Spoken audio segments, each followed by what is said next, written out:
যিনি দরজায় দাঁড়িয়েছিলেন তিনি কিন্তু এই মুহূর্তে আর নেই। এবার শান্তি পেলাম, বুঝলেন? বলে সখী রে, আমার অবস্থা কি জানেন, সে চোরের মতন হয়ে গিয়েছে। এত রাত জেগে দরজা লাগিয়ে তারপরেও আবার খবর রাখতে হচ্ছে, কেউ আসছে না তো, কেউ আসছে না তো। আমার অবস্থা, ললিতাকে বলে ললিতা আমার অবস্থা ঠিক যেন চোরেরও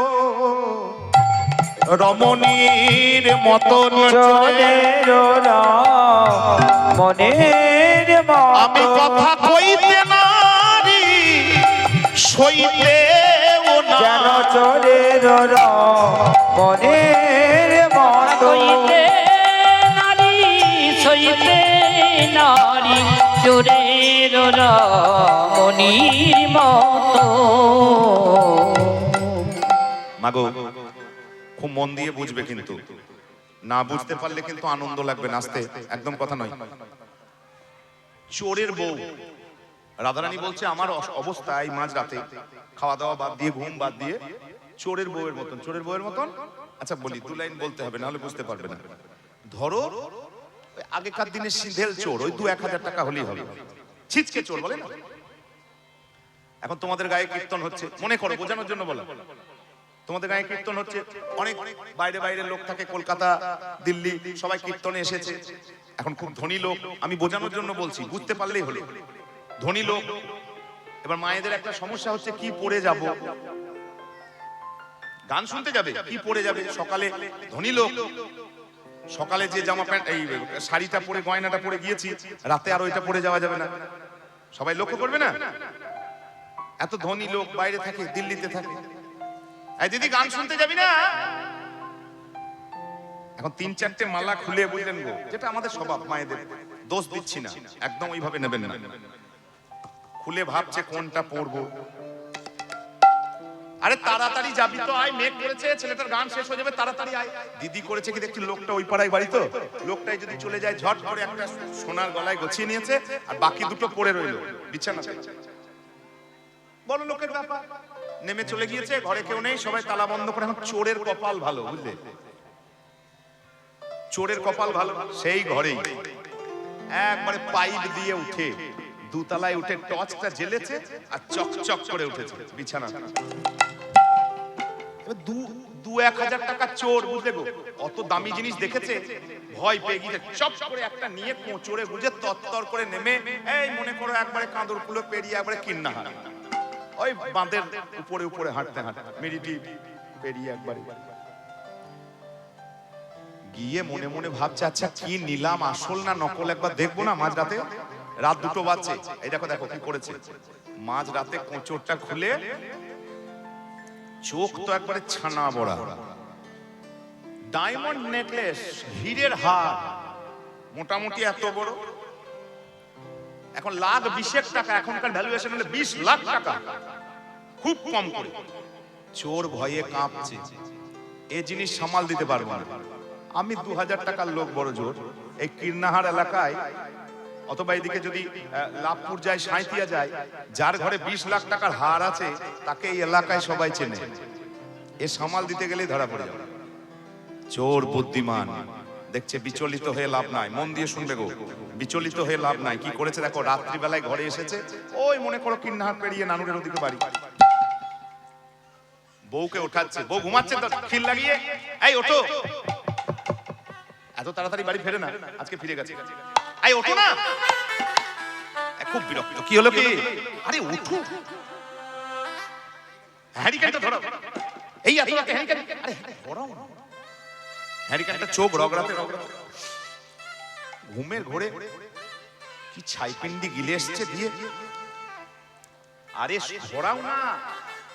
এই দেখো, তুমি তো চিরদিন আমাকে অভিযোগ করেই গেলে যে চুরি করলাম আর ছাই ভস্য খেয়েই গেলাম।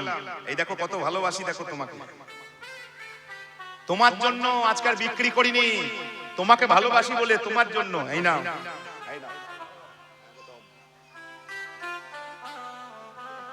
কি গো, আরে চোখে দেখো তাকিয়ে, চোখটা রোগরে একবার ভালো করে দেখো, হীরের হার। এই পর্যন্ত বোঝা গেছে আমার কথা, বোঝা গেছে তো? এবার একটা প্রশ্ন করব, চোরের বউ হারটা নিয়ে কি করবে? এদিকে তাকিয়ে বলো।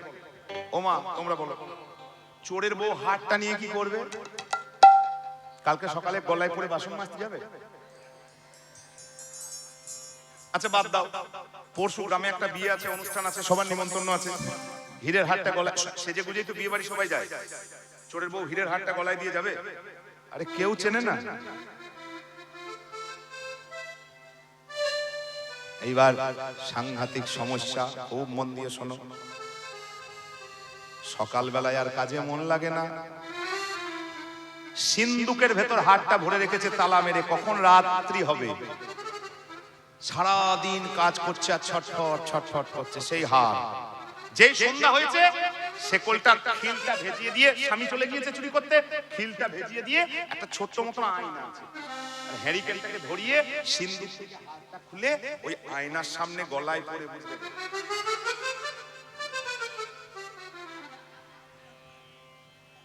আচ্ছা গয়না পরে যদি 5টা লোক না দেখলো, দিদি এত সুন্দর ডিজাইন, আরে কিন্নাহারে করালি, এত কম শোনায়, এই বলবে না, ভেতর পর্যন্ত কেমন কেমন করে উঠবে। আর আমার হাতে গয়না পরলাম আর কেউ দেখলোই না, ও গয়না পরাও যা না পরাও তাই। আচ্ছা বলো, এবার তোমাদেরকে বারবার জিজ্ঞেস করছি, চোরের বউ ওই হাটটার কথা বলার জন্য ছটফট করবে, সারা রাত ঘুমায় না, তারপর থেকে সারা দিন কাজে মন লাগে না, কেবল রাত্রির অপেক্ষা থাকে, দরজাটা লাগাবো, আয়নাটা খুলবো আর গলায় দেবো, সবাইকে ডেকে ডেকে বলার জন্য পাগল যে দিদি দেখ আমার বর দিয়েছে, কিন্তু কাউকে বলতে পারে না, ওই না বলার যন্ত্রণায় আধ গুমড়ে আধ গুমড়ে। এতটা বুঝেছেন? রাধারানী বলে সখী রে, ওই কৃষ্ণ প্রেম মণিহার গলায় পরে আমার এই অবস্থা, ওই চোরের মনির জয় জয় শ্রীরাম, চোরের মনের মতো, ওই চোরের মনির মতো, চোরের মনির মতো, এ কথা কারে কইতে নারী, আবার সইতেও নারী, চোরের মনের মতো, সইতে নারী সইতে নারী, চোরের মনির মতো। ওই কৃষ্ণ প্রেমের হার গলায় পরে কৃষ্ণের রূপ দর্শন করে লোককে বলার জন্য আমার মন ছটফট করে, কাউকে বলতে পারি না, কেবল ভাবি কখন রাত্রি হবে, দরজাটি লাগিয়ে বসে ললিতা, রে তোর মতন আয়নাটি মুখের সামনে এলে আমি কৃষ্ণ প্রেমের কথা, কৃষ্ণ রূপের কথা নিজেই আস্বাদন করি আর নিজেই প্রেমে মগ্ন হই, তবুও খেয়াল রাখতে হয় কেউ যেন আমায় না দেখে, কেউ যেন আমায় না শোনে, একবারে চোরের বউয়ের মতন চুপচাপ করে আমায় কৃষ্ণ প্রেম মনির হার আস্বাদন করতে হয়। আচ্ছা এই উপাখ্যান কিন্তু আমার বলা নয়, আমাদের প্রাচীন কীর্তন জগতে কিন্তু এই জিনিস চালু আছে। তাহলে বুঝুন, কীর্তন করতে এসে শুধু কীর্তনের কথাগুলোকেই যদি ঠিকঠাক আস্বাদন করতে পারি, তাহলেই একবারে মন প্রাণ ভরে যাবে, এদিক ওদিক তাকানোর কোনো দরকারই নাই। কীর্তন ছাড়া, পদাবলী ছাড়া আর কিছু কথা বলার দরকারই নাই, শুধু কীর্তনটাকে নিলেই প্রাণ ভরে যাবে, এত রকম জিনিস পাবেন। সখী বলে, রাধারানী বলে, সখী রে আলো মর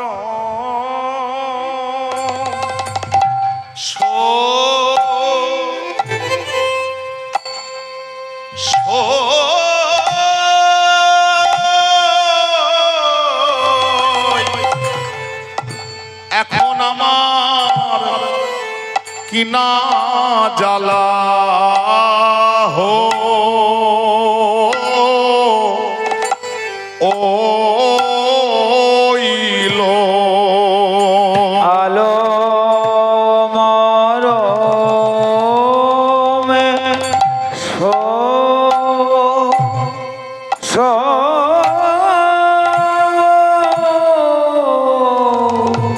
এখন আমার কিনা জ্বালা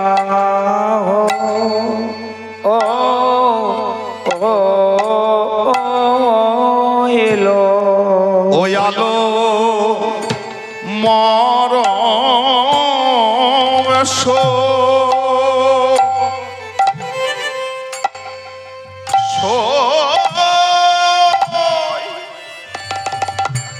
এখন আমার প্রাণ কাঁদে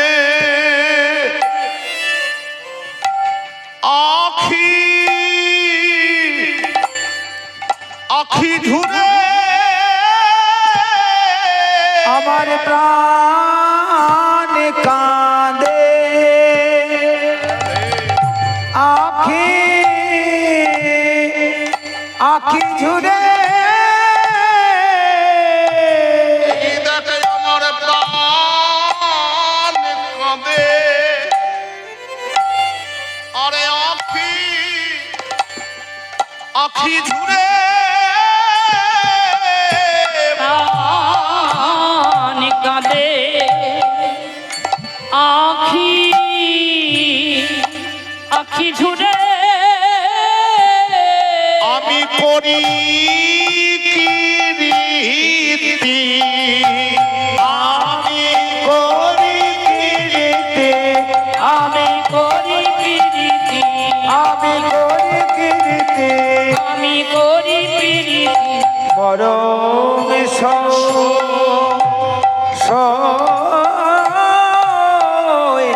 এখন আমার কেনা জ্বালা হো ও এলো দেখে একজন কাঁদে আরে একজন ঝুরে ওরে একজন কাঁদে আরে একজন ঝুরে দেখে দেখে একজন কাঁদে আরে একজন ঝুরে একজন কাঁদে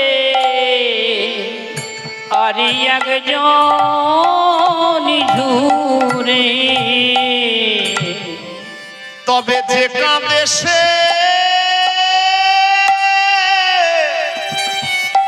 ঝুরে না রে ওরে একজন কাঁদে আর একজন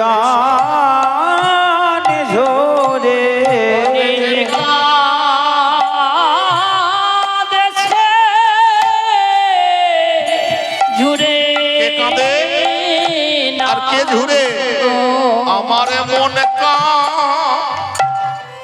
মন কাঁদে আর দুটি আখি ঝুরে সদাই হেরব হেরিব হেরিব বলে প্রাণ কাঁদে আর আখি ঝরে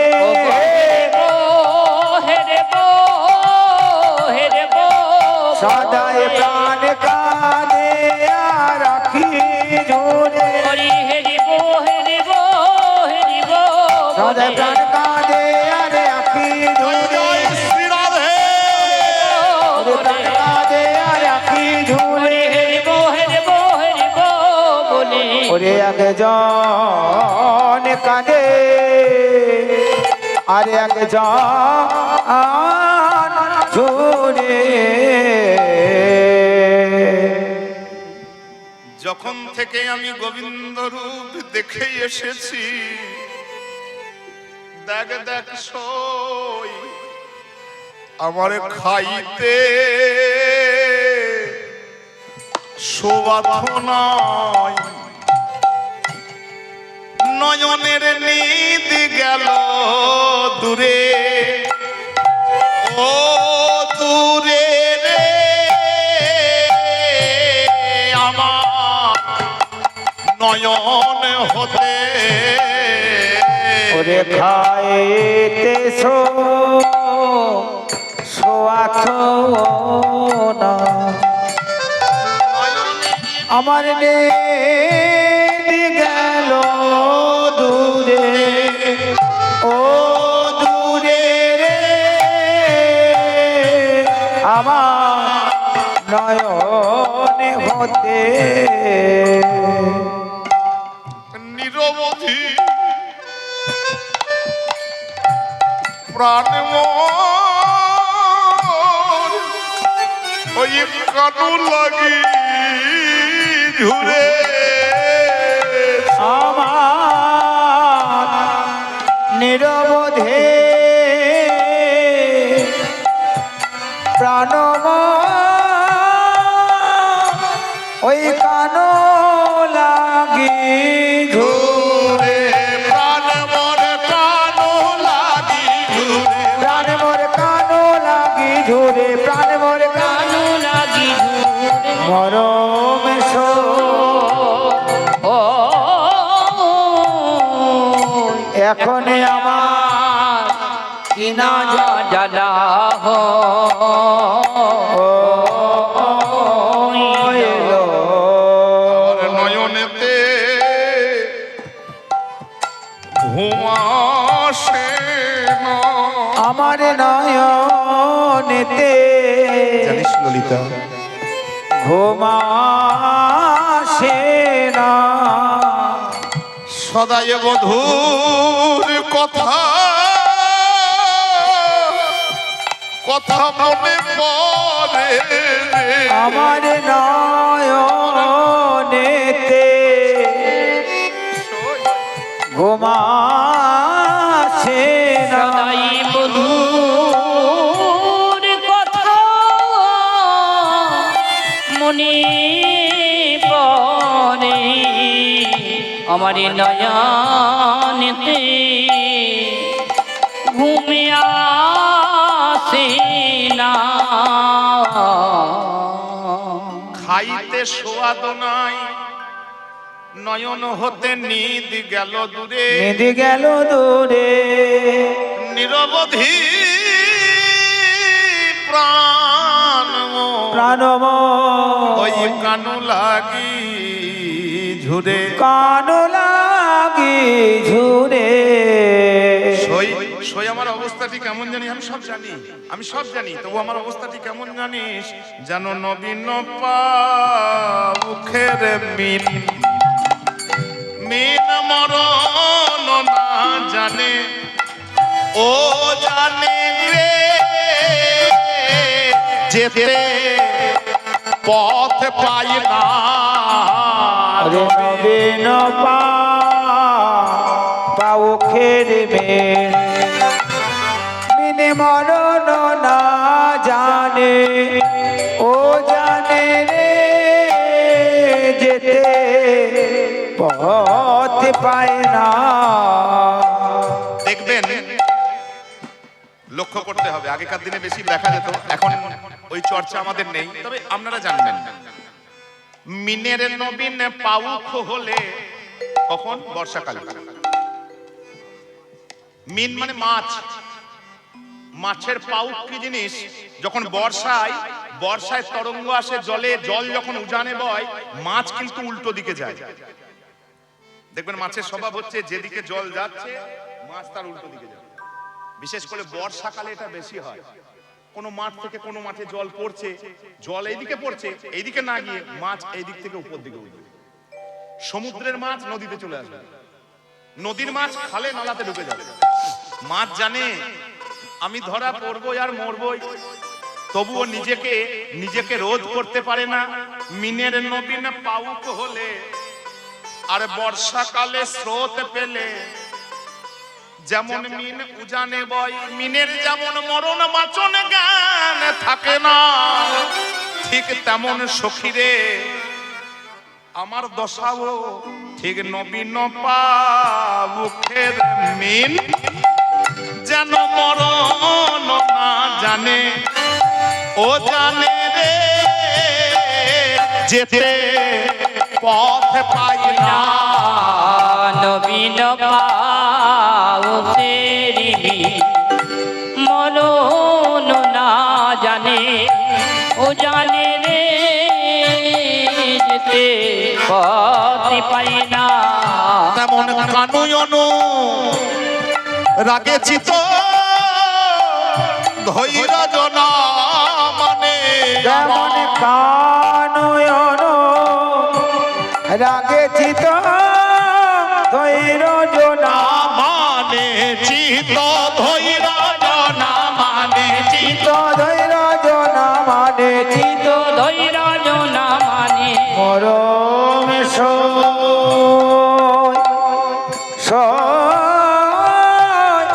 এখন আমার কিনা জ্বালা হো ও এলো জানিস সই, আমার জীবনেও তেমন কৃষ্ণ প্রেমের স্রোত লেগেছে। যেন কৃষ্ণ প্রেমে স্রোত লেগেছে যেন কৃষ্ণ প্রেমের স্রোত লেগে কৃষ্ণ প্রেমে তাই তো, শুকলে তাই তো। গেছে তাই আমি মরণ বাঁচন ভয় করি। ও গো কৃষ্ণ প্রেমে স্রোত লেগেছে মরণে বাঁচন ভয় করি না কৃষ্ণ প্রেমে স্রোত লেগেছি আমি কুল কলঙ্কের ভয় করি না, আমি কোনো অত্যাচারের ভয় করি না, আমি কোনো মান মর্যাদার ভয় করি না। কেন? কেন না ওই মাছের মতন আমার প্রেমেও কৃষ্ণ প্রেমের স্রোত লেগেছে। ওই জন্য আমি উজানে সবকিছুকে উপেক্ষা করে দিয়ে গতির বিপরীতে আর প্রেমের নিয়মিতায় উজানে যাওয়া।